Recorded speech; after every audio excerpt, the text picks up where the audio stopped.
Damos esta mañana gloria a Dios por la oportunidad de poder enseñar, de traer la palabra de Dios en este momento donde celebramos la Santa Cena correspondiente al mes de mayo. Y esta palabra que quiero enseñar en esta hora la pongo en las manos de Dios para que usted, para que su vida sea confortada y confrontada a través de la bendita palabra del Señor.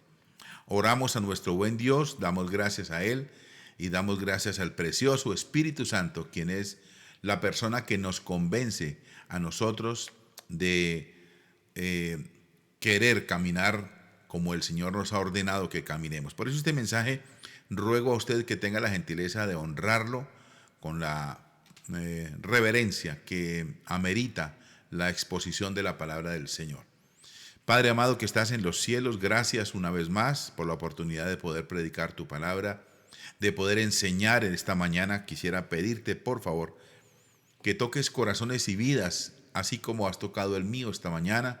Ahora mismo, en el nombre de Jesús, hay personas que están escuchando, que están enfermas, que están perseguidas, acosadas, que están en depresión, que están cautivas muchas de ellas, Señor. Y quisiera pedirte, por favor, que te glorifiques por medio de tu palabra en estas personas. También los que escuchan por primera vez un mensaje como este, sé tú glorificándote, Señor, en ella. A nosotros, ayúdenos, Señor, a no caer en la herejía, en el error, en la manipulación de los sentimientos, que sea tu hermosa palabra quien convenza de pecado, de justicia y de juicio. Señor, te adoramos porque tú eres santo, porque tú eres el más importante en nuestras vidas, el único importante en nuestras vidas. Y a ti sea la gloria y la honra de todo lo que ocurra el día de hoy. Sabemos que en la exposición de la palabra habrá personas recibiendo la sanidad, Señor amado. Sabemos que estarán recibiendo la libertad también. Y muchos de ellos saldrán de este lugar o donde están para ir a cumplir tu palabra, Dios del cielo. Muchas gracias, Dios eterno. Honramos tu nombre, tu presencia maravillosa, tu presencia hermosa en esta iglesia virtual Maná para el planeta. Amén. Bien, la palabra está en el Evangelio según San Marcos, en el capítulo número 12 de San Marcos.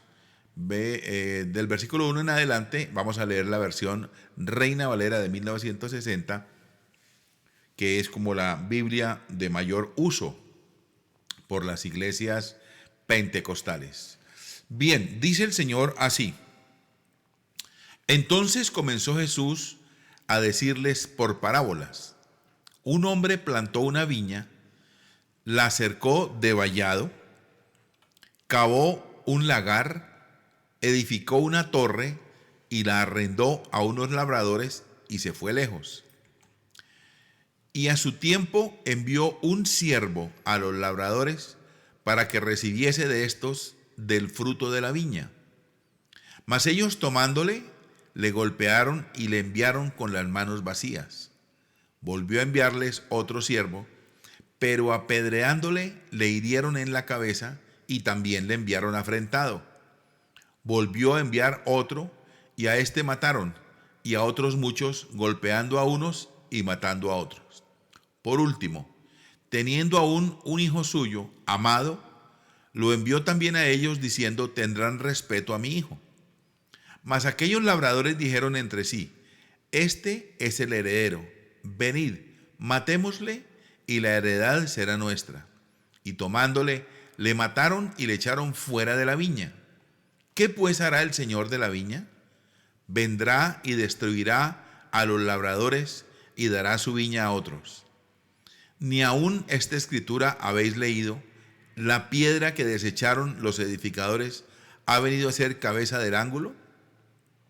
El Señor ha hecho esto y es cosa maravillosa a vuestros ojos. Padre amado que estás en los cielos, habla por favor a nuestros corazones. Glorifícate en esta hora en Cristo Jesús.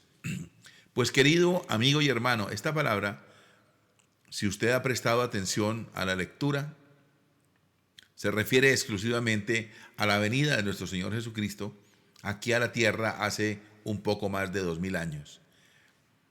La parábola es entregada allí a un grupo de personas que cuestionaban la venida del Señor Jesús, que cuestionaban la presencia de Dios en la tierra y les fue inclusive citadas algunas apartes del libro de Isaías para que ellos, en el lenguaje popular de la parábola, ellos mismos fueran cuestionados. Hoy el Señor habla a nuestros corazones también, ya no por parábolas, sino lo habla directamente a nuestros corazones y lo hace, como dice la carta a los Hebreos capítulo 1, a través de su Hijo Jesucristo. Así que estemos muy atentos, vamos a prestar atención a la descripción de esta parábola, porque verdad que trae mucha enseñanza poderosa. Bien, dice la Escritura que el propietario de la viña es Dios, indudablemente. La viña es el mismo pueblo de Israel. En el Antiguo Testamento vemos claramente esta historia, como ya lo dije en Isaías del 5 al 7. Dios utiliza este lenguaje que los judíos que estaban escuchando ya conocían. Habían oído hablar de una viña que había sido puesta también allí y que se le había entregado con lujo de detalles. En el lenguaje de este pasaje, Dios le habla a los líderes de Israel, aunque parábolas, pero también era conocido para ellos lo que el Señor estaba hablando, como indirectamente, pero directo a sus corazones. Esta era la manera como Jesús les hablaba, para que ellos entendieran que el lenguaje que usaba era el mismo lenguaje de ellos y de las escrituras que ellos mismos estudiaban con tanta vehemencia. Ahora, tal vez Dios esté de la misma manera hablando hoy a la iglesia, con un lenguaje claro y conocido, acompañado de señales que se van cumpliendo poco a poco y que haremos muy bien nosotros como iglesia en estar atentos. A esta viña el Señor la equipó con todos los detalles que podría tener una finca, una hacienda o una viña. Tenía una pared que marcaba los límites y que le impedía el paso a los ladrones, de asaltos que eran comunes en la época, pero también la invasión de fieras o de animales peligrosos. Tenía un lagar, que era un lugar allí donde en algunas viñas había lagares en los que se pisaba la uva. Recuerde que estamos hablando del tiempo de Israel, donde el jugo de la uva era un asunto muy, muy importante, y por debajo de ese lagar estaba la tinaja, donde iba a ser extraído el zumo para después la fabricación del vino, que era de tanta importancia en una tierra árida donde la escasez del agua potable era evidente. Había también una torre en la que se guardaba el vino. Los labradores tenían su refugio allí y se vigilaba desde allí para que no entraran ladrones en el tiempo de la cosecha. Los labradores representan los gobernantes de Israel. Repasemos. El que da la viña es el Señor, la viña es el pueblo de Israel, y los labradores, la gente a la que le fue arrendada la finca, la viña, son los gobernantes, los líderes espirituales de Israel a lo largo de toda la historia de la nación. Ahora, los siervos a quienes el propietario enviaba para cobrar el arriendo o cobrar los frutos de la cosecha eran llamados siervos o esclavos. Y así la Biblia llama a Moisés. En Josué 14:7 dice, mi siervo Moisés. También de David habla de su siervo en segundo libro de Samuel 3:18. Habla de mi siervo David, ¿verdad? Ese título aparece con frecuencia en algunos libros de los profetas como Amós 3:7, Jeremías 7:25 y Zacarías 1:6. El título de siervo o esclavo era conocido para los profetas. Entonces, aquí está haciendo alusión que Dios había enviado profetas, pero a estos no los escuchaban. El hijo del propietario es el mismo Jesús. En este momento la gente que lo escuchaba asociaba directamente a la parábola de Jesús, de quien se había dicho que hablaba con autoridad. La historia misma era lo que podía suceder en Palestina en los tiempos en que Jesús narraba. Recordemos que Jesús, para las parábolas y para las enseñanzas, no tomaba asuntos por allá extraterrestres o cosas por allá completamente desconocidas. No, él era muy puntual, y la mostaza, por ejemplo, era conocida entre ellos, y él dijo, si tienen fe como un grano de mostaza. Él habló de una higuera, él habló de la puesta del sol, él habló del mar embravecido, porque tomaban los elementos para enseñar lo que ellos veían, lo que ellos estaban día a día caminando por los lugares. Así, de esta misma manera, lo que podía suceder en Palestina en esos días era lo que el Señor estaba enseñando. Había una inquietud laboral, muchos se habían ido y habían arrendado sus fincas, o también algunos romanos habían comprado fincas, habían comprado viñas y las arrendaban. Entonces no era extraño el lenguaje que el Señor usaba. El propietario de una viña podía ser un judío que hubiera encontrado un lugar en Israel de una tierra más cómoda y se había ido. Y si el propietario cumplía la ley la primera vez que recolectara la cosecha, 5 años después, como decía la ley en Levítico 19, era que podía comenzar a pagar el arriendo, digámoslo así, o el porcentaje mejor de la cosecha, que era el acuerdo que había hecho con los dueños con el dueño de la viña. En tal caso, la renta se pagaba, pues lógicamente no en dinero, sino en especie, lo que producía la viña. Podía ser un porcentaje concertado de la cosecha o una cantidad fija independientemente de lo que recogiera. Era un acuerdo que se había hecho con el dueño de la viña. La historia narrada no era algo inventado, desconocido, era el diario vivir, como ya lo dije, de lo que sucedía algunas veces. La parábola está tan llena de verdades que no podemos desconocer y tenemos que enumerarlas prácticamente todas. Entonces veamos qué es lo que nos dice la parábola acerca de Dios. Primero, nos habla de la generosidad de Dios. La viña estaba equipada con absolutamente todo lo necesario para que produjera fruto y fruto abundante. La tierra era fértil, les había fabricado, les había puesto allí todo para que fueran productivos, porque Dios cuando da con generosidad. Dios nunca da de a poquito. Él dice la palabra que no se ha cortado la mano de Él para salvar. Entonces, si nos habla de la generosidad de Dios, es porque Dios les había dado todo. Dios les había dado la capacidad, les había dado los dones, los talentos, la tierra, los recursos. Y la pregunta es si Dios a nosotros como iglesia nos ha dado todo, nos ha dado a su Hijo, nos ha dado la salvación, nos ha dado la capacidad, los dones, los talentos, la tierra para trabajarla, los recursos. ¿Qué es lo que estamos haciendo con lo que Dios nos ha dado? ¿Qué es lo que estás haciendo tú con tu hogar, con tu casa, con tus hijos, con tu trabajo, en tu barrio, en tu cuadra, en tu calle, en tu pueblo? ¿Qué es lo que estás haciendo? ¿Cómo estás administrando los recursos que Dios te ha dado? Segundo, nos habla de la confianza de Dios. El propietario se marchó y dejó que los labradores llevaran la viña a su manera. Él no vino nunca a decirles cómo tenían que hacer. Sencillamente arrendó la finca, les hicieron un acuerdo del porcentaje y se fue y no volvió a vigilarlos. Ahora, esta gente comenzó a faltar en los pagos y por eso tuvo que mandar a los siervos a cobrar. Dios confía en nosotros lo suficiente como para darnos libertad para que vivamos el estilo de vida que queramos. Dios no es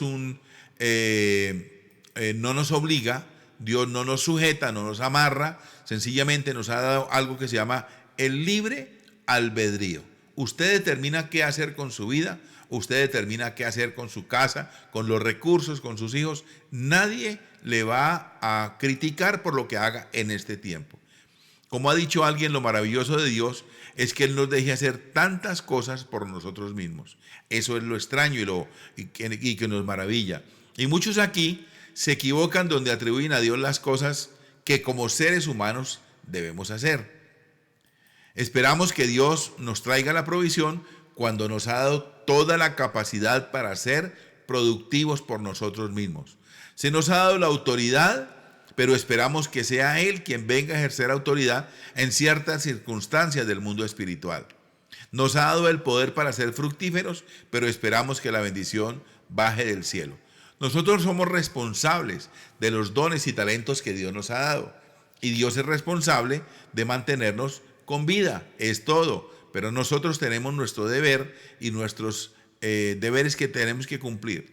Tercero, nos habla de la paciencia de Dios. No una vez o dos, sino muchas veces el dueño le dio a los labradores la oportunidad de pagar lo que le debían. Los trató con paciencia mucho más de lo que ellos merecían.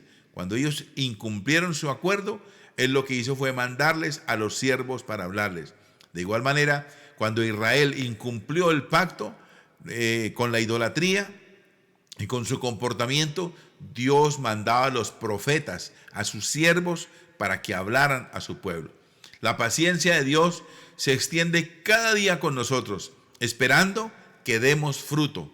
No así con la higuera, cuando quiso ir a comer, cuando tuvo hambre y buscó y no halló fruto en ella, sino solamente hojas, la maldijo y la higuera se secó. No solo podemos ser hojas, no podemos solamente ser espuma, tenemos que dar fruto según la capacidad de cada uno. No podemos enterrar los talentos y esperar que venga el Señor a pedir cuentas y desenterrar el talento y devolvérselo tal y como lo entregó, porque entonces ahí será el llanto y el crujir de dientes cuando seamos echados fuera por no poner en funcionamiento los talentos. Dios tiene paciencia como la tuvo con los hombres a quienes esperó que le pagaran el producido de la finca. Dios tiene paciencia, pero hay un límite también en la paciencia de Dios, porque Él no puede ser burlado. Cuarto, nos habla de un triunfo definitivo de la justicia de Dios. Las personas pueden que se aprovechen de la paciencia de Dios en estos días, pero al final vendrá el juicio y la justicia. Dios puede que soporte mucho tiempo la desobediencia y la rebeldía, pero un día acabará todo. Un día rendiremos cuentas. Un día su paciencia terminará.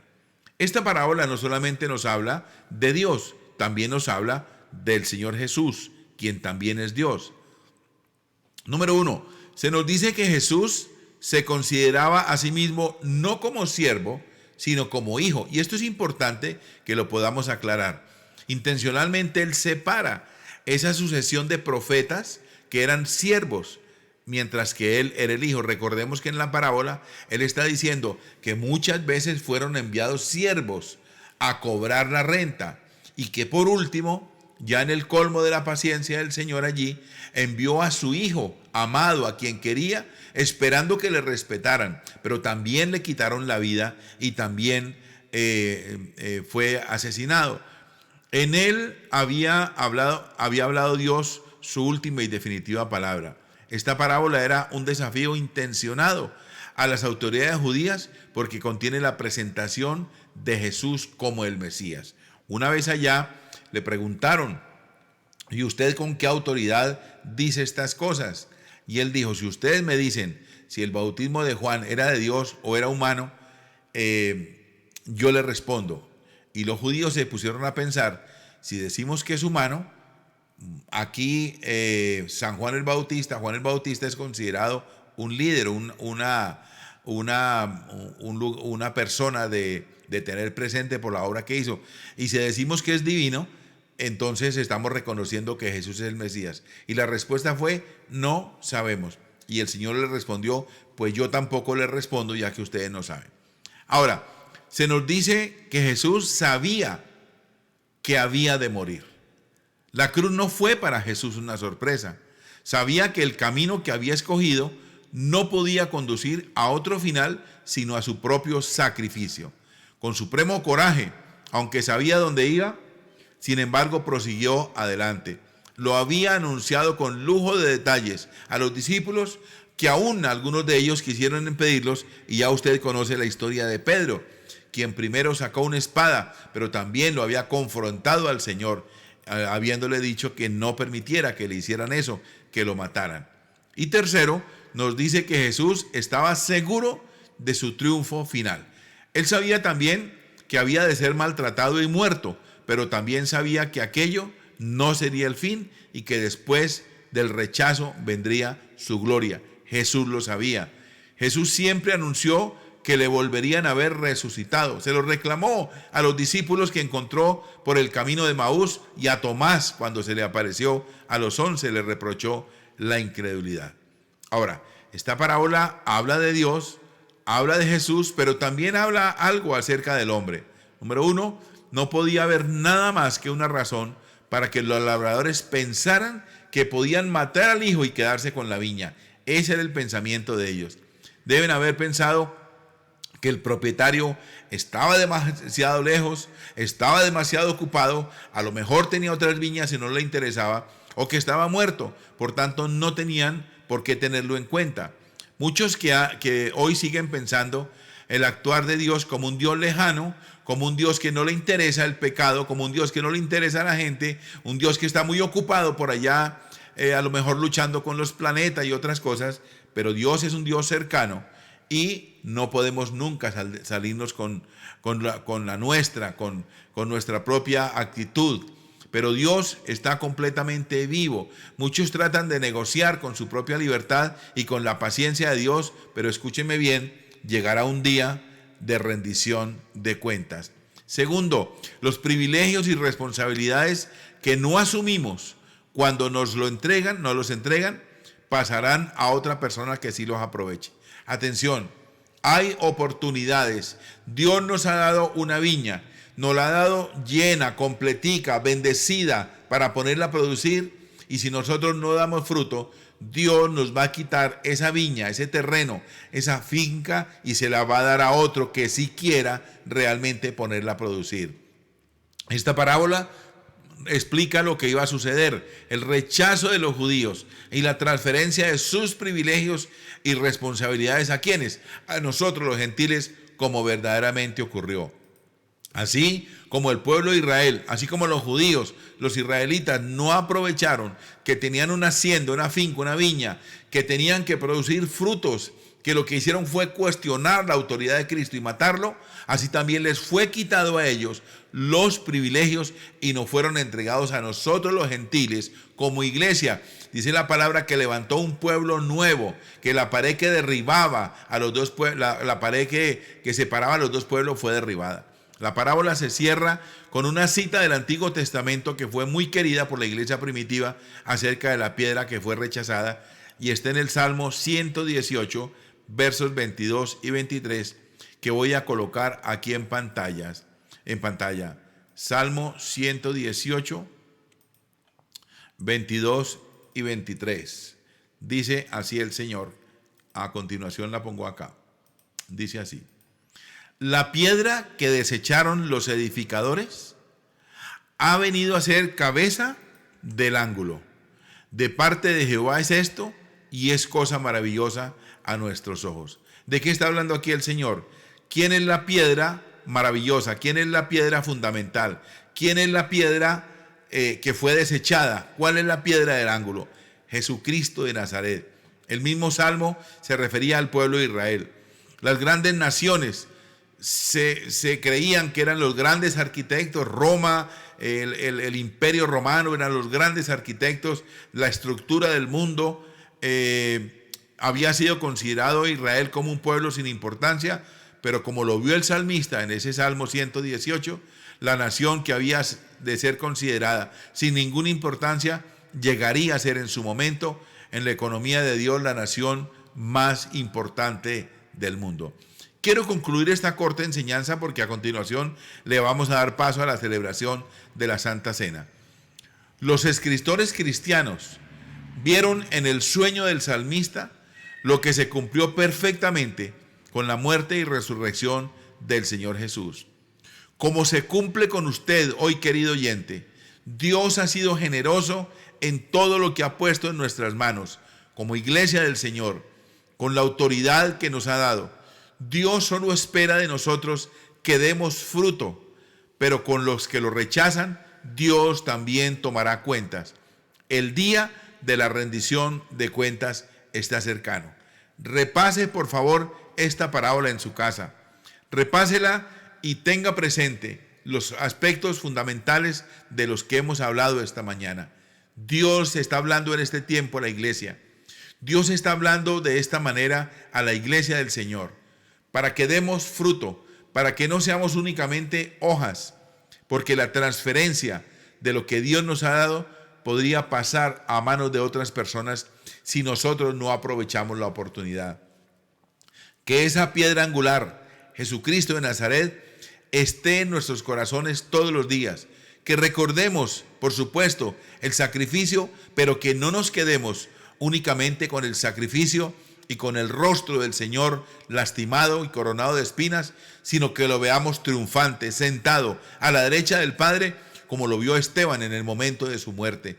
Que lo veamos glorioso, triunfador, que lo veamos victorioso, porque entonces nosotros también seremos victoriosos y también estaremos llenos de la gloria de Dios.